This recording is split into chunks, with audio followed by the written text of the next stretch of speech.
You know, guys, I had such an amazing time here in Tuscany. I learned so many things, but there is one thing in particular that I've always wanted to show you, and that also is the symbol of Tuscany, is how to cook a proper Fiorentina steak. Okay, I'm gonna do this on the barbecue. You can do it on a griddle pan. The only thing that you have to do for me, please make sure that is really, really hot. We're gonna start to put the steak on top like that. You want to hear a good sizzling on the steak. At this point, we're gonna put 2 minutes. To go with that gorgeous steak, I'm making sauté potatoes. I flavor some mild olive oil with sage and rosemary. And slice parboiled potatoes with the skin on before frying them in the oil. You can use any floury white potatoes. And these are the best potato you will ever cook because they're full of... Oh, 2 minutes, 2 minutes, 2 minutes. So we stop it, we add, we go to 5. Then what we do, we just lift up gently the steak, we move it 90 degrees, like this. I just made one move, very simple. What I want to achieve here is kind of burn it, caramelized on both sides, and then beautiful and tender in the middle. Now for the marinade. When you create a marinade, you want to give flavors to the steak, you do it when you rest the steak. That's the time to do it. I'm using garlic, rosemary, chili oil, and olive oil. Just mix everything together. Oh yeah. Now let me show you what the steak looks like. Oh yes. Now, many of you, I can hear you, the steak is burnt. No, no, no, no, no, the steak is not burnt. That is the color that you want, the skin of your steak. Because remember, when we start to carve it, that is where you're gonna have the bitterness of the charcoal. Same way we done it before. Okay, we just let it go. Let it go, don't do anything else.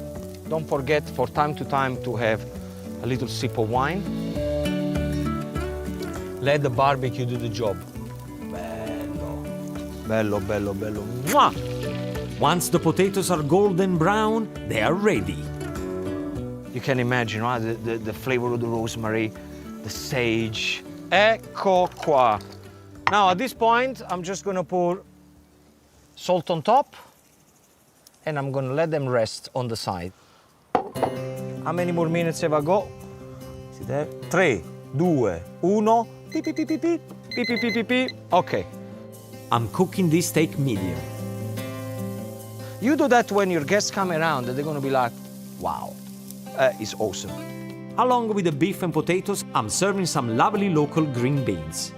I blanched the cooked beans, then drizzle with olive oil and balsamic vinegar.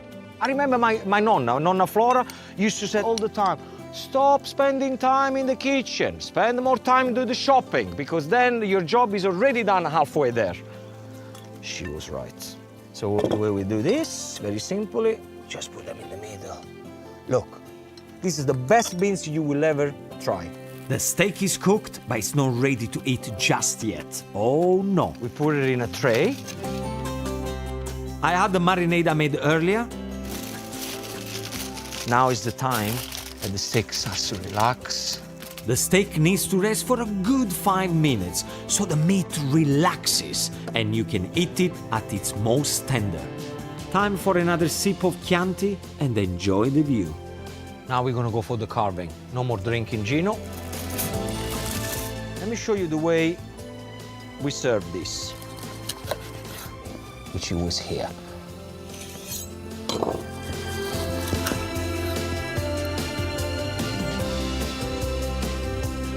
Add a drizzle of the resting juice. And only now is the time where you're gonna season it.